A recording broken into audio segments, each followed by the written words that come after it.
Anyone who's ever played Factorio before can tell you that the biter attacks can get pretty scary. By the end of the game, you basically need a perfect amalgamation of walls and turrets in order to protect your tiny little sushi base. So today I'm here to answer the question that no one asked. What if we took those tiny little biters and made them 100 times bigger? And because obviously that wasn't enough yet, I also doubled the frequency and size of biter nests. First off, I have to tread very carefully and make sure not to destroy the starting spaceship, otherwise the comment section may actually publicly hang me. I've already made the mistake once, and I won't let it happen again. I should also start by saying that I'm using a mod called Giant Biters that causes random little attacks like this, as well as, of course, the giant biters that you saw in both the thumbnail and the very beginning of the video. I'm also using Bob's Arsenal for this playthrough because the mod page itself recommended it and said that it might not even be possible without the use of it, so there will be a lot of cool, unique weapons from that mod that I get to showcase in this video as well. One last thing that I want to say before I actually start the video is I wouldn't actually recommend that you play through this mod intending to beat it unless you have a lot of really dedicated friends, or unless you're just 10 times better at fighting biters than I am, because this mod is just flat out unfair 90% of the time. With all that out of the way though, I started by setting up red science, and we were immediately attacked even though my pollution cloud is nowhere near their nests. The little attack events don't actually require pollution to reach a biter nest to happen, and seemingly happen randomly, but I swear they happen the majority of the time when I'm away from the base. Regardless though, I set up green science and then also walked down the entire length of this conveyor belt because I was too lazy to set up a conveyor belt mall. I then decided that it would be a good idea to try to take care of some of these biter nests that have been attacking me constantly. I thought maybe if I could push them back a little bit, they wouldn't be attacking me as consistently as they were. I haven't been showing all of the attacks on camera, but they've been attacking me almost relentlessly this entire time. Thankfully, the nests that I'm attacking right now haven't had enough time to really be affected by the giant biters mod that I have installed, and instead are only affected by the double frequency and size that I set at the very beginning of the playthrough. I was originally going to try to not kill very many biter nests to keep the evolution factor low, but then I decided that it would make a more entertaining and fun to watch video if I tried to get the evolution, in fact, as high as it could go, so I did that instead. With me intentionally trying to get the biter evolution as high as it can go though, we're definitely going to need some better weapons for when they're constantly attacking us. So I set up a little steel stack, and also I started placing turrets really anywhere that I could fit them throughout the base, and using pipe walls for now because I can't really afford stone walls as I am ever reluctant to set up stone. I also upgraded the smelter stack for the iron because we were running low on it, and reluctantly, unfortunately, had to set up stone, that way we can start making walls and eventually military science too. Unfortunately, while I wasn't paying attention, the biters did get to the power supply, and they took out at least half of it, even though I had turrets there. I can patch it up pretty well for now, especially since it's kind of cheap considering I just upgraded the smelter stack for the iron, but in the future we're definitely going to need to reinforce this area more, especially with walls and more turrets. Speaking of reinforcing more, I started making piercing ammo, that way I could use it just personally in my guns and turrets, and also of course for military science. And I decided that about 6 assemblers for military science would be enough for now. Of course, as I usually do, I changed my mind in the process of building it, and I added a couple more assemblers to the military science stack. I just figured that we would probably need quite a bit considering how dangerous the biters are in a playthrough like this. The biters launched another attack on the power grid, but thankfully this time I reinforced it with some walls, so their attack wasn't nearly as successful as last time.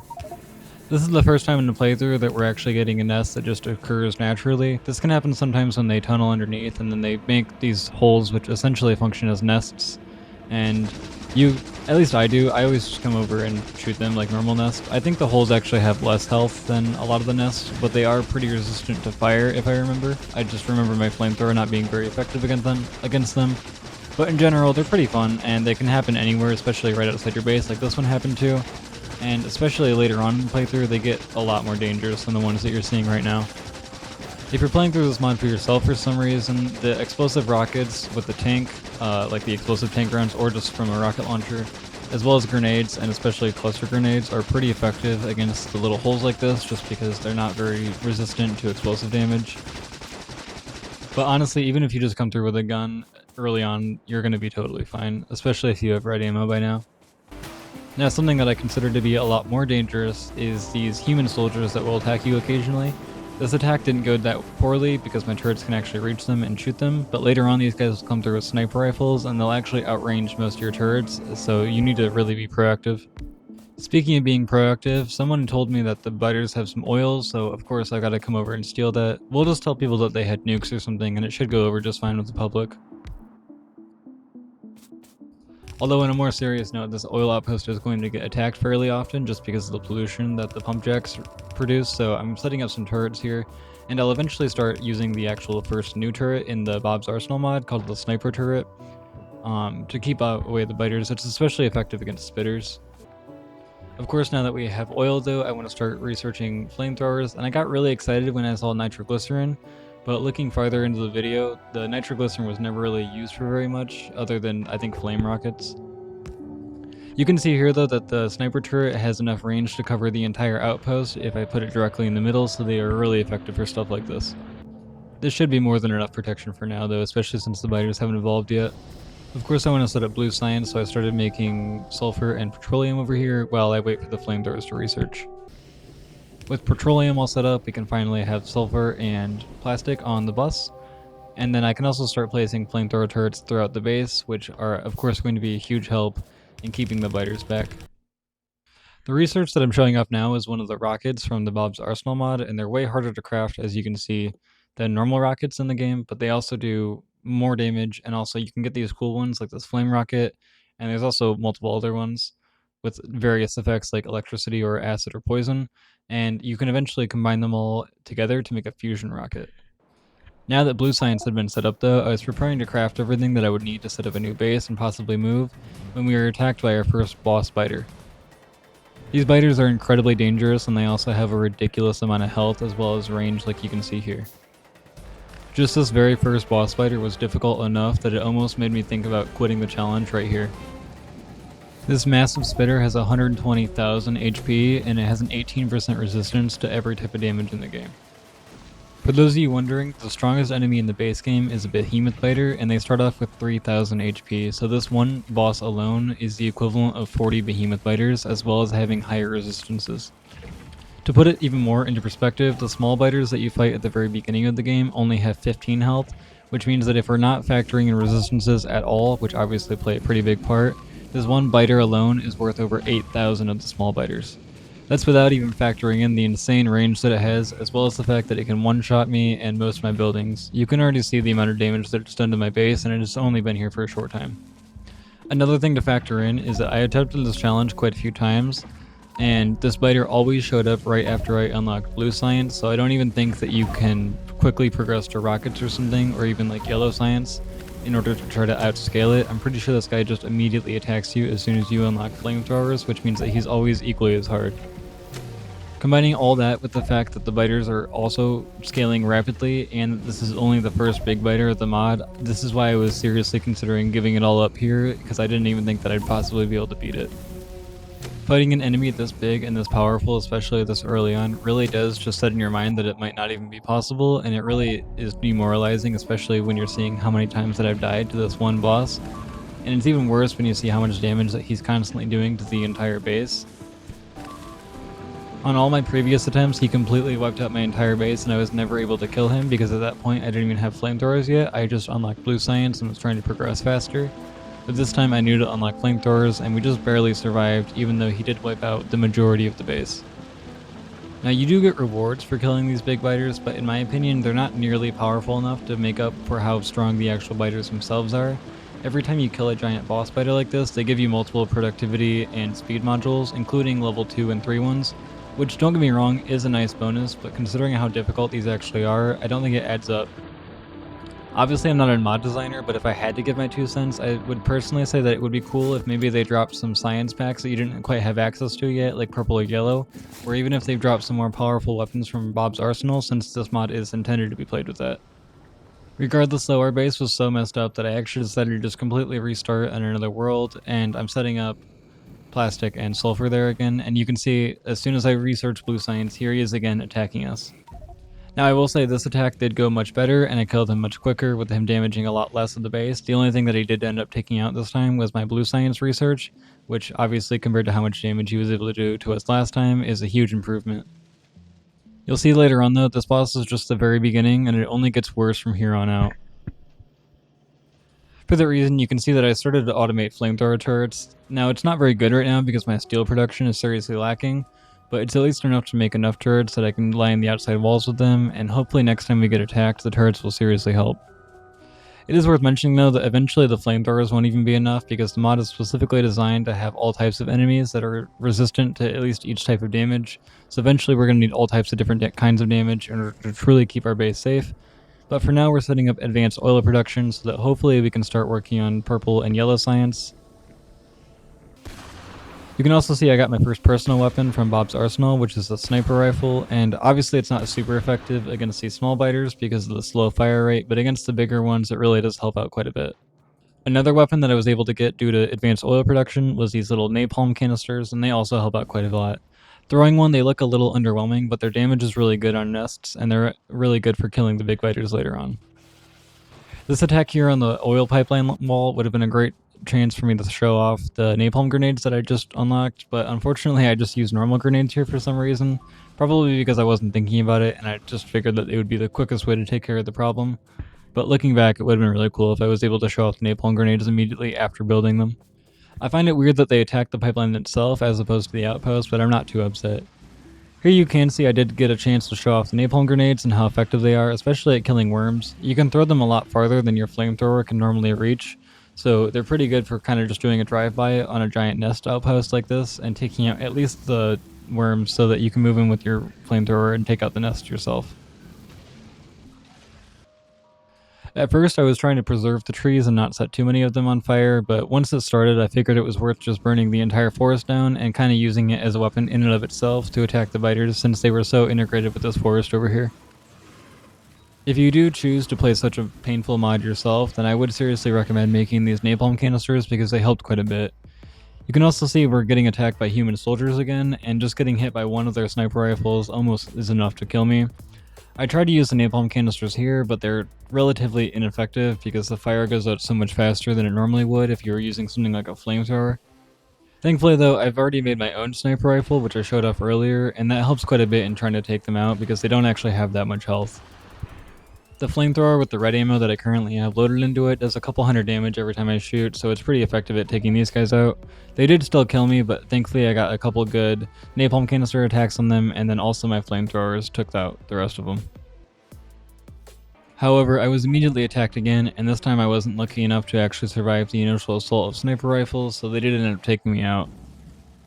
One weakness though against these human types of enemies is they tend to get really locked onto one target, so if you can get them distracted by a target, you can usually walk up right next to them and kill them in whatever means you want. Here I figured out a pretty good flaw in the base where one of the flamethrowers actually has range within the base, so if there's biters in here, the flamethrower will just kind of burn down my entire base in an attempt to kill one small biter, which is a problem that I should have fixed and ended up never really dealing with. Here you can see I'm setting up the production line for the rockets that I showed off earlier in the video, and you can see how many things actually go into them. I set up the production for normal rockets here, but then as I was building it, I decided that the flame rockets would be a lot cooler, so as I usually do, in the middle of building the production line, I switched everything around and built the flame rockets instead. You can see that the biter attacks just keep on getting worse and worse, and without flamethrowers we probably already would have been destroyed by now, but thankfully, at least for now, the flamethrowers are enough to hold back the biters. Since the biters have been attacking so relentlessly, I decided to take it as an opportunity to try out the new flame rockets, and I found out that they're not very good for killing an area. I kind of thought they would explode in like a bigger fireball than they do, but they're really good for doing high damage to a single target, because not only do they do higher damage than normal rockets to a single target, but the flame effect actually persists for a really long time. I actually found that the flame effect persists a lot longer on the boss biters than it does like a nest or a normal biter for some reason, so that does help later on to take those out. I also haven't really gone out of my way to mention it, but using a sniper rifle to do damage directly to nests is also really effective because of the really good range that it gets. What you're watching now is me setting up yet another base because we ran out of resources in the last one, so this is my new oil outpost, as well as the new power production. This is going to need walls eventually and more coal, but it's good for now. And you can see I'm setting up coal here with the new power line and the new iron smelter. This is using electric furnaces this time, so hopefully it'll be faster than the last one. And you can see, once again, we're attacked by a giant biter. This is the second one. and it dies a lot faster due to the new rockets that we have. It still took a long time and I died a lot, but it's getting easier and easier to take them out. However, what is not easier and easier is the pentapods that we now have to randomly deal with due to the evolution factor. This is something that I never saw coming, and honestly, I was terrified as soon as I saw one of these. I wasn't really able to kill it, but thankfully it wasn't directly attacking the base yet, so I ignored it for now. However, something that I couldn't ignore was this giant purple biter that was marching directly towards the base. This is another one of the boss biters, and it has even more health than the last one. This one has 220,000 health, if I remember correctly. Even though it has more health, though, this one actually ended up being a lot easier to take out because you can simply just kind of spam walls around it and keep it in one spot. It is able to damage a lot of walls at one time because it has a massive area effect attack that it does when it melees. But for some reason, if you surround it in walls, it spends a lot of the time just trying to get towards you, and it won't actually damage the walls themselves. It will occasionally destroy a bunch all in one sweep, but if you have a big wall production up like I do for a challenge like this, it's really not that bad, especially if you can trap them right here like I did in front of my flamethrower turrets. You can get in a lot of damage pretty quickly. You could consider this kind of a cheesy strategy to use, but honestly, with how difficult this mod is and how punishing it is, I feel like this is totally fair. You can see even with the flamethrowers constantly attacking it, its health bar is still barely moving, and thankfully we're not in an oil shortage, because if we were, this would have completely taken us out. Even me using the new rockets that I made from the Bob's Arsenal mod, I'm barely able to kill this thing, so we have to keep spamming down walls, that way it doesn't escape. Eventually, in an attempt to make this go a little bit faster, I put down a sniper turret from the Bob's Arsenal mod, as well as a Mark II, or maybe 3 turret, I forget which one. But one of the upgraded turrets also from Bob's Arsenal, that just do more damage and shoot faster than the normal turrets, and it still took an incredible amount of time to kill this boss fighter. 220,000 health is way more than it sounds like.